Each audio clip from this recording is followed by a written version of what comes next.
میں ان دنوں بمشکل 5 سال کا ہوا ہوں گا جب میرے ابا کی وفات ہو گئی تھی، پر مجھے اماں کا وہ روپ آج بھی یاد تھا۔ وہ شام مجھے آج تک نہیں بھولتی جب اماں لال رنگ کا جوڑا پہنے گھر میں داخل ہوئی تھی، اور میں حیران تھا کہ اماں کے چہرے پر مسکراہٹ کیوں ہے۔ مجھے لال رنگ کے جوڑے کا مطلب نہیں سمجھ آیا تھا، پر مجھے اماں کی مسکراہٹ عجیب لگی تھی۔ ان کی خوشی، ان کا چہرہ مجھے آج بھی یاد تھا، اور اب جب میں کسی جنازے میں جاتا تو لوگوں کو روتا ہوا دیکھتا، عورتوں کو پیٹتے دیکھتا، تو سوچتا کہ اماں نے تو ابا کے مرنے پر ایسا کچھ بھی نہیں کیا تھا۔ وہ مسکراتے ہوئے گھر میں داخل ہوئی تھی اور انہوں نے لال رنگ کا جوڑا پہنا ہوا تھا۔ اس دن اماں نے مجھے کہا تھا، بیٹا کل سے تم میرے کمرے میں نہیں سو گے۔ میں حیران تھا کہ اماں مجھے ایسا کیوں بول رہی ہیں، لیکن اب جب کہ میں بڑا ہو گیا تھا، مجھے اماں کی ایک ایک چیز عجیب لگنے لگی تھی، بری لگنے لگی تھی، یا کہہ لیں کہ مجھے ان پر شک ہونے لگا تھا۔ میں 10 سال کا تھا جب ایک سرد رات اماں اپنے کمرے سے اٹھ کر میرے پاس آئیں۔ انہوں نے دروازے تک غور سے دیکھا جیسے کسی چیز کا جائزہ لے رہی ہوں، پھر بولیں، چلو بیٹے ہمیں یہاں سے دور جانا ہوگا۔ میں نے کہا، کیوں اماں؟ اب ہم کہاں جائیں گے؟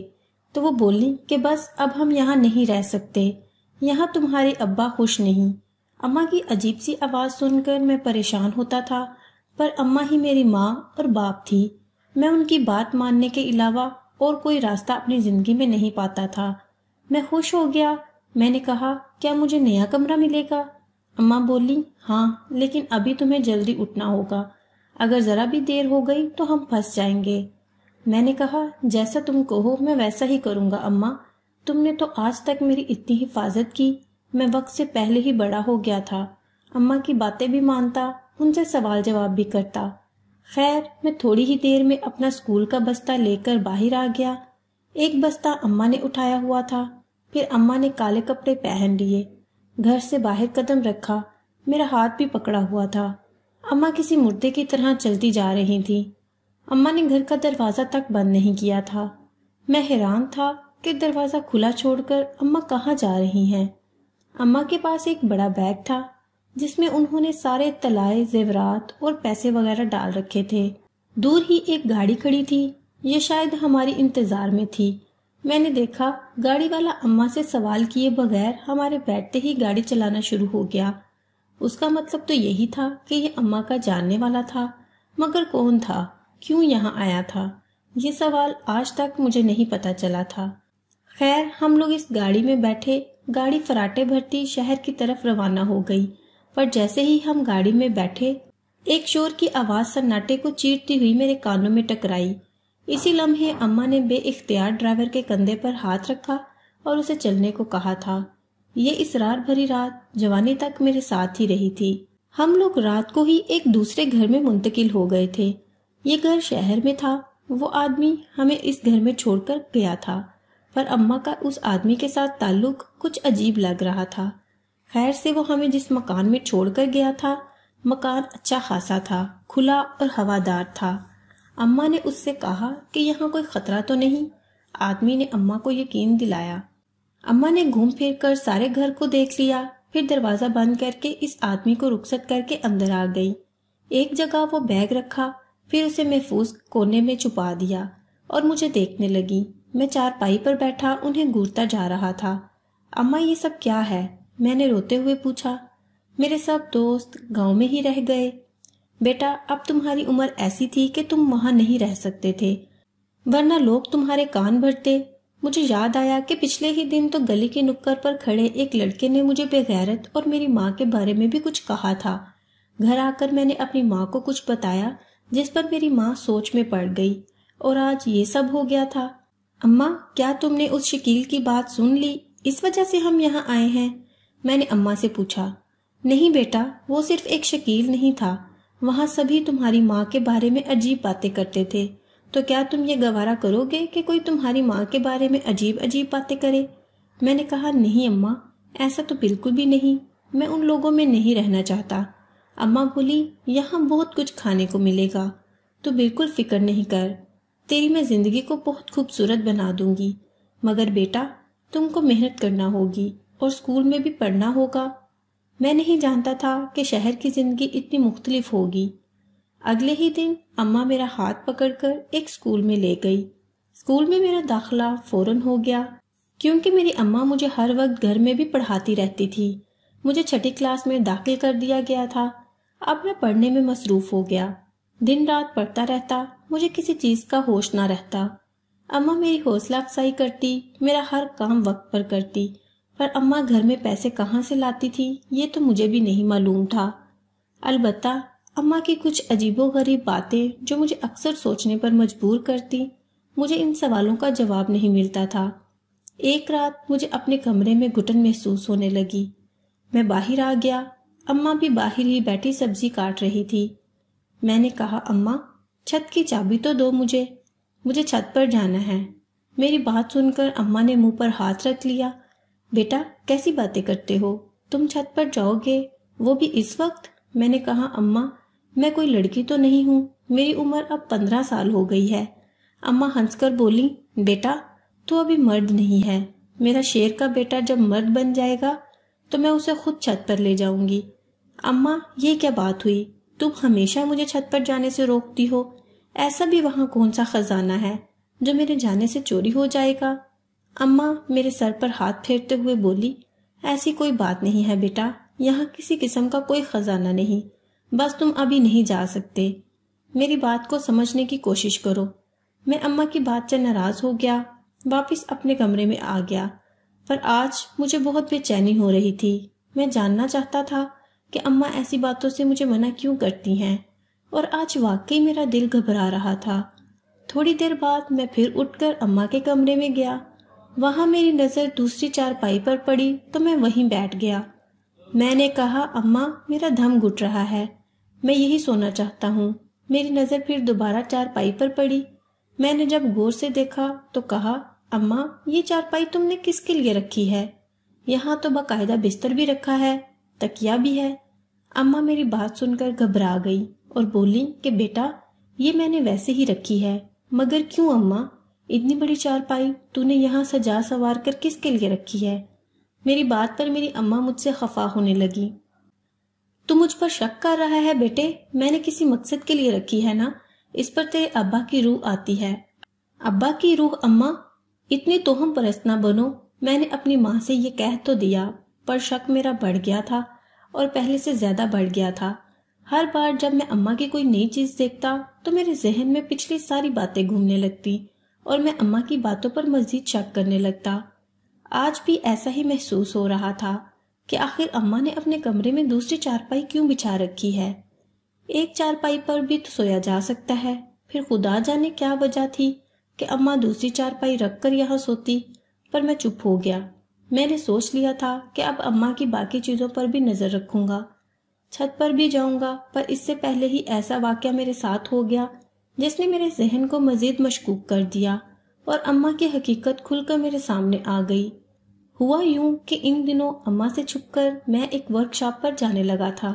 مجھے اور کوئی کام تو نہیں آتا تھا کیونکہ میں زیادہ تر پڑھائی ہی کرتا، پر آج میں کچھ ہنر سیکھ کر پیسے کمانا چاہتا تھا کہ زندگی کی گاڑی بھی آہستہ آہستہ چلاؤں تاکہ ہم پر زیادہ بوجھ نہ بنے۔ خدا جانے اماں پیسے کماتی کیسے تھی، یہ راز آج تک مجھے نہیں معلوم ہوا تھا، پر میں یہ ضرور جانتا تھا کہ اماں کو پیسوں کی ضرورت ہوتی ہے۔ وہ پائی پائی کا حساب اسی لیے کرتی ہے کیونکہ اس کے پاس پیسے کم ہوتے ہیں۔ حیرت کی بات یہ تھی کہ گھر میں سارے طلائی زیورات ویسے کے ویسے پڑے تھے، اماں نے کوئی بھی نہیں بیچا تھا، وہ سب اماں پہنتی بھی تھی، اور میں جب اماں کو دیکھتا وہ رنگین کپڑے پہنے خوش باش رہتی، اسے دیکھ کر لگتا کہ اماں ہرگز بیوہ نہیں۔ بیوہ عورتوں کی تو رنگ ڈھنگ چال ڈھال ہی اور ہوتی ہے، انہوں نے سفید یا ہلکے رنگ کے کپڑے پہنے ہوتے ہیں، اکثر ہی غمگین رہتی ہیں۔ کم از کم میں نے تو اپنے گاؤں میں یہی دیکھا تھا، پر میری ماں الٹا سج سور کر رکھتی اور خود کو بھی کبھی بوڑھا نہ ہونے دیتی، بلکہ اپنے چہرے پر سرخی پاؤڈر اور ہاتھوں اور کلائیوں میں زیور ضرور رکھتی۔ میں اماں کی باتوں پر کبھی بھی غور نہیں کرتا تھا، پر آج ہونے والے ایک اور واقعہ نے مجھے اماں کی طرف زیادہ مشکوک کر دیا۔ ہوا یوں کہ میں جس ورک شاپ میں جاتا تھا وہاں ایک دن مجھے وقاص نامی ایک لڑکا ملا۔ وہ لڑکا مجھے بار بار غور سے دیکھ رہا تھا، کبھی آ کر میری طرف توجہ دیتا تو کبھی مجھے پانی کا گلاس دیتا۔ میں نے کہا تم کون ہو، کس گاؤں سے تعلق رکھتے ہو؟ اس نے مجھے ڈسکا کا نام بتایا۔ کرتے کرتے میں اس کے گاؤں تک پہنچ گیا۔ اس نے مجھ سے میرے گاؤں کا پوچھا۔ ہم دونوں ایک ہی گاؤں کے تھے۔ مزے کی بات تو یہ تھی کہ ہم محلے دار نکلے، پر چونکہ میں بچپن میں ہی یہاں آ گیا تھا، آج وہ مجھے تقریباً ٹھیک 10 یا پھر 12 سال بعد ملا تھا، اس لیے مجھے پہچان نہیں پایا۔ ہم دونوں ایک دوسرے سے گلے مل کر بہت خوش ہوئے۔ کہنے لگا کہ تم یہاں آ گئے، ہمیں تو پتہ ہی نہیں چلا۔ تمہاری ماں راتوں رات اس محلے کو چھوڑ کر نہ جانے کہاں چلی گئی، اور تم بھی نہیں نظر آئے۔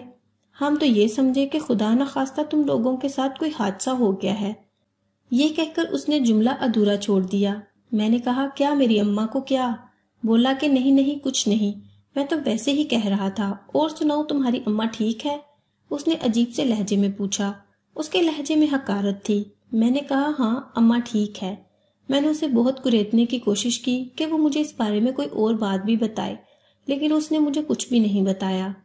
ہاں اتنا بولا کہ تم جیسے بیٹے بہت مظلوم ہوتے ہیں جو اپنی ماؤں کے کردار کی وجہ سے دوسروں کے سامنے شرمندہ ہوتے ہیں۔ اس نے یہ بات باتوں ہی باتوں میں کی تھی، سو میں اس سے اوپر کوئی رد عمل نہیں دکھا سکا، پر ہاں مجھے اپنی ماں پر شک گہرا ہوتا جا رہا تھا۔ میں چاہتا تھا کہ میں ماں کو رنگے ہاتھوں پکڑوں، ضرور وہ کسی سے ملتی ہے، کسی سے چکر چلاتی ہے، یا پھر کوئی نہ کوئی اور بات تو ہے جس کی وجہ سے میری ماں اتنا مطمئن ہے۔ اس رات گھر آ کر میں نے ہر چیز پر نظر رکھنا شروع کر دی۔ آج تو میں نے ایک عجیب منظر دیکھا تھا۔ رات کے تقریباً 1 بجے جب میں اپنے کمرے سے باہر آیا، میں نے سوچا تھا کہ آج اپنی اماں کے کمرے میں جا کر ضرور دیکھوں گا کہ وہاں کیا ہوتا ہے، دوسری چارپائی پر کون سوتا ہے۔ پر میں نے جیسے ہی اماں کے کمرے کے باہر رکھے جوتے دیکھے تو میری تو جیسے حیرت کے مارے آنکھیں پھٹی کی پھٹی رہ گئی۔ ہمارے گھر کے باہر 2 بڑے بڑے مردانہ جوتے رکھے ہوئے تھے۔ ان جوتوں کو دیکھ کر مجھے صاف پتہ چل گیا کہ آج ہمارے گھر میں کوئی اور بھی آیا ہے۔ میں نے سوچا کہ بجائے اماں کے کمرے پر دستک دے کر ان کو موقع دینے کے اور انہیں زیادہ الرٹ کرنے کے اچھا ہے میں یہیں باہر بیٹھ کر انتظار کروں کہ وہ آدمی کون ہے اور کہاں جاتا ہے۔ میں کمرے میں آ گیا۔ باہر بیٹھنا ممکن نہیں تھا۔ کمرے کی کھڑکی سے باہر کا منظر صاف نظر آتا تھا۔ میں اپنے کمرے میں بیٹھ کر اماں پر نظریں جمائے ہوئے تھا۔ رات کے کافی سارے پہر گزر گئے، مجھے نیند نہیں آئی۔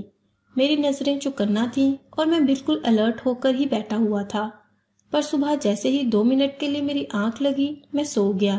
تو جب میں باہر آیا تو دیکھا کہ اماں باہر کے کام کر رہی تھی اور وہ جاگ گئی تھی۔ یہ دیکھ کر میں تیزی سے باہر آیا۔ میں اماں کو آج پھر رنگے ہاتھوں نہیں پکڑ سکا تھا، کیونکہ نہ ہی کوئی جوتے وہاں تھے اور نہ کمرے میں ایسے کوئی آثار تھے۔ ممکن ہے کہ وہ شخص جا چکا تھا۔ میں نے دیکھا گھر کا دروازہ بھی بند تھا۔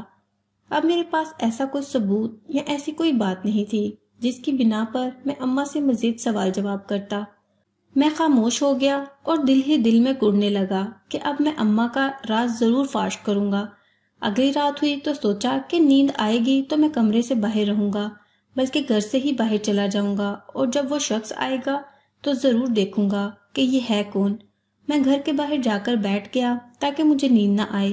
میں اس شخص کا انتظار کر رہا تھا، پھر سوچا کہ اماں مجھے دیکھ لے گی، ظاہر ہے وہ آتے ہوئے اس کی راہ بھی تو تکتی ہوگی۔ میں دروازے کے بالکل اندر بیٹھ گیا، پر میں فرش پر بیٹھا تھا، اس بات کو یقینی بنا کر کہ مجھے نیند نہ آ جائے۔ ابھی مجھے یہاں بیٹھے ہوئے 2 منٹ ہی گزرے تھے کہ کسی نے زور کا ڈنڈا میرے سر پر مارا، اور پھر میرے ذہن کے آگے غنودگی چھا گئی۔ تاریکی سی تھی جس کے بعد مجھے کچھ یاد نہ رہا کہ ہوا کیا ہے۔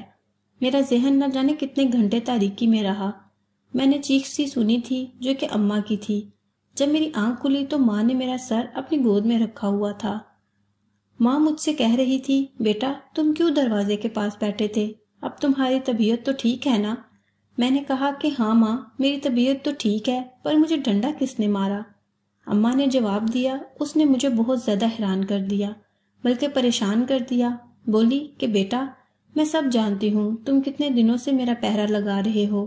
تم جاننا چاہتے ہو جوتے کس کے ہیں، میں سرخ کپڑے کیوں پہنتی ہوں، وہ زیور کس لیے ہیں؟ اماں کے منہ سے یہ ساری باتیں سن کر میں حیران رہ گیا۔ اماں آپ کو میری ہر بات پتہ ہے؟ اماں نے مسکرا کر مجھے دیکھا اور بولی، تجھے کیا لگتا ہے میں نہیں جانتی کہ تیرے دل میں کیا ہے؟ نہیں اماں میں نہیں جانتا کہ واقعی تم کیا کر رہی ہو۔ بچپن سے تمہیں دیکھتا آ رہا ہوں، آخر مجھے سمجھ کیوں نہیں آتی؟ کیا میں اندھا ہو گیا ہوں یا مجھے دکھائی نہیں دیتا؟ میں رونے لگا تو اماں نے کہا، تم میری ایک بات مان لو، میں سارے راز تجھ پر افشاں کر دوں گی، میں تمہیں سب بتا دوں گی کہ کس بات کے پیچھے کیا راز ہے۔ میں نے کہا، بولو اماں، تم جو کہو گی میں مانوں گا، پر اب مجھے اس کشمکش میں نہ رکھو، مجھے اپنی ہر بات بتا دو، میں تمہارا بیٹا ہوں، کوئی دشمن نہیں۔ ماں نے کہا، ٹھیک ہے، تم تیار ہو جاؤ، جمعہ کو تمہاری شادی ہے، اگر تم وہ شادی کر لیتے ہو تو میں تمہیں ہر راز سچ سچ بتا دوں گی، پھر تمہارا جو فیصلہ ہوگا مجھے منظور ہوگا۔ میں اماں کو حیرت سے دیکھنے لگا، میں نے مزید کوئی سوال نہیں کیا، مجھے جمعے کے دن کا بے چینی سے انتظار تھا۔ میری عمر اب 18 سال ہو چکی تھی۔ اماں میری شادی کر دینا چاہتی تھی، پر کس سے یہ میں نہیں جانتا تھا۔ جمعے والے دن اماں مجھے گاڑی میں بٹھا کر بڑے سے گھر میں لے گئی۔ وہاں پر بہت سارے سیکیورٹی گارڈ بھی تھے جنہوں نے ہمارا استقبال کیا۔ اماں کو تو ہاتھوں ہاتھ لیا گیا، مجھے بھی بہت عزت سے ایک کمرے میں لے جا کر بٹھایا گیا۔ میرے سامنے 7 نوجوان آ کر بیٹھے اور بولے، تمہیں اس شادی سے کوئی اعتراض تو نہیں؟ میں نے نفی میں سر ہلا دیا۔ ہماری بہن کو خوش رکھنا، تبھی تم بھی کامیاب رہو گے۔ میں نے ہاں میں سر ہلا دیا۔ میں نہیں جانتا تھا اماں میری اس لڑکے سے شادی کیوں کروانا چاہتی ہے۔ میں نہیں جانتا تھا کہ اماں میری اس لڑکی سے کیوں شادی کروانا چاہتی ہیں جس کے 7 بھائی ہیں۔ خیر تھوڑی ہی دیر کے بعد نکاح نامہ میرے پاس لایا گیا، جس پر میں نے دستخط کر دیے۔ یوں علینا میری بیوی بن گئی۔ اب علینا میں کیا نقص تھا جس کی وجہ سے ان 7 بھائیوں نے اسے میری دلہن بنایا؟ یہ تو مجھے شادی کے بعد معلوم ہوا کہ علینا ایک ٹانگ سے لنگڑی تھی، کوئی معقول نوجوان اس سے شادی کرنے کو راضی نہیں تھا۔ انہوں نے اماں نے ان کو نہ جانے کیسے ڈھونڈا، پر میری شادی علینا سے ہو گئی تھی۔ علینا لنگڑی پر بے حد خوبصورت تھی۔ علینا کے 7 بھائی تھے، اور پھر جب شادی ہو گئی تو مجھے شادی کی خوشی سے زیادہ اس بات کا تجسس تھا کہ اماں نے مجھ سے اتنے زیادہ راز کیوں چھپائے۔ اب وہ میری ماں تھی، بیوہ تھی، میں ان سے سختی سے بھی نہیں پوچھ سکتا تھا۔ جو قسم دی تھی وہ میں نے پوری کر دی۔ میری بیوی اپنے کمرے میں بیٹھی تھی، میں ماں کے پاس آیا اور کہا کہ اماں، اب اگر آپ نے مجھے سارے راز نہیں بتائے تو میں بھی آپ کی کوئی بات نہیں مانوں گا۔ میری بات سن کر اماں مسکراتی اور بولی، ادھر آ میرے بیٹے، میں تجھے ایک ایک بات بتاؤں گی، پر وعدہ کر تو کبھی اپنی بیوی سے ان باتوں کا ذکر نہیں کرے گا۔ میں اماں کے پاس بیٹھ گیا تو اماں نے اپنی کہانی شروع کی۔ دیکھو بیٹا، اس معاشرے میں عورت جتنی پاک کیوں نہ ہو، مردوں کا معاشرہ ہے، اس پر الزام ضرور لگتا ہے۔ گاؤں میں بھی ایسا ہی ہوا تھا، لوگ مجھ پر عجیب عجیب باتیں کرنے لگے تو میں تمہیں لے کر شہر آ گئی۔ میں نے ایک آدمی سے نکاح بھی کیا تھا، وہ انتہائی نیک اور شریف انسان تھا۔ میں نے صرف ایک کاغذی نکاح اس لیے کیا تاکہ مجھے تحفظ ملے اور میں ساری زندگی بیوہ نہ کہلائی جاؤں۔ میں چوڑیاں اور طلائی زیورات اس لیے پہنتی تھی کہ محلے کی آنے والی ہر عورت کو یہ بتا سکوں کہ میں سہاگن ہوں، بیوہ نہیں۔ اس وجہ سے عورتیں مجھے کبھی بھی بے سہارا نہیں سمجھیں۔ ہر آنے والی عورت معصوم اور شریف نہیں ہوتی، ان میں کوئی چال باز بھی ہوتی ہیں۔ میں اپنے زیورات کے ذریعے سبھی کو یہ پیغام دیتی ہوں کہ میں ایک بیوہ نہیں ہوں بلکہ میرا شوہر ہے، مگر بیٹا اس شخص کی فکر نہ کرو جس نے مجھ سے کاغذی نکاح کیا ہے، وہ تو گاؤں کا ایک معزز شخص ہے جسے شادی کے نام سے ہی نفرت ہے۔ اس نے کبھی زندگی میں شادی کا نام نہیں لیا۔ مجھ سے کاغذی نکاح اس لیے کیا تاکہ وہ وہاں کے کسی الیکشن میں اپنے کاغذات جمع کروا سکے، پر تم تو جانتے ہو کہ اس کے اس کاغذی نکاح نے مجھے کتنا تحفظ دیا۔ رہی بات ان جوتوں کی، تو وہ میں اس لیے رکھتی تھی کہ ہر آنے جانے والے کو اندازہ ہو کہ اس گھر میں کوئی مرد ہے، اور باقی تمہارے سوالوں کے جواب امید کرتی ہوں کہ تمہیں مل گئے ہوں گے۔ میں نے کبھی بھی تمہاری عزت نفس کو مجروح نہیں ہونے دیا، اس لیے لوگوں کے کپڑے دھو کر چھت پر ڈالتی تھی۔ لوگ مجھ سے کپڑے دھلواتے، مجھے رقم دے جاتے، جن سے گھر کا نظام چلتا رہتا تھا۔ میں نہیں چاہتی تھی کہ یہاں کے لوگوں کے بارے میں تم کو پتہ چلے کہ تمہاری ماں لوگوں کے کپڑے دھوتی ہے، سو کبھی تمہیں ان سے ملنے جلنے کے لیے میں نے کھلی چھوٹ نہیں دی۔ اگر اب بھی تمہیں اپنی ماں پر کوئی شک ہے تو تم بھلے میری سبھی جاننے والی عورتوں سے پوچھ لو، تفتیش کر لو، یا پھر اس آدمی سے جا کر پتہ کر لو۔ میں نے آج تک کسی کی طرف آنکھ اٹھا کر بھی نہیں دیکھا، حتیٰ کہ اس شخص کی طرف بھی جس کے میں نکاح میں ہوں۔ میں اماں کی باتیں سن کر پریشان ہو گیا۔ میں نے کہا، اماں، میں نے تو شادی کر لی، تم نے میرا حق ادا کر دیا، تم چاہو تو میں تمہیں تمہارے شوہر کے پاس چھوڑ آتا ہوں۔ میں اتنا تنگ دل بھی نہیں کہ اپنی ماں کی خوشیوں پر رکاوٹ ڈال کر اپنی جھوٹی غیرت کو تسکین دوں۔ میری بات سن کر ماں رونے لگی اور بولی، بیٹا میں ایسا کبھی نہیں کر سکتی، میرے دل میں اپنے شوہر کی یادیں ہیں، میں انہی کے پاس چلی جاؤں گی تبھی خوش ہوں گی، میں یہ زندگی ان کی یادوں کے سہارے جی لوں گی، پر دوبارہ تم مجھ پر کبھی شک مت کرنا، تمہاری ماں اکیلی اس زمانے سے لڑی ہے، پر میں جس کے لیے لڑی وہ تم ہو، اگر تم بھی مجھ پر شک کرو گے تو میں ٹوٹ جاؤں گی۔ میں نے اماں کو سینے سے لگا لیا، میری آنکھوں سے آنسو بہنے لگے، کیونکہ میرے پاس بھی کچھ کہنے کو نہیں تھا۔ سچ ہے کہ اس معاشرے کی عورت واقعی مظلوم ہے، چاہے وہ اپنے آپ کو ثابت کرنے کے لیے سالوں کیوں نہ لگا دے، اس پر شک ضرور کیا جاتا ہے۔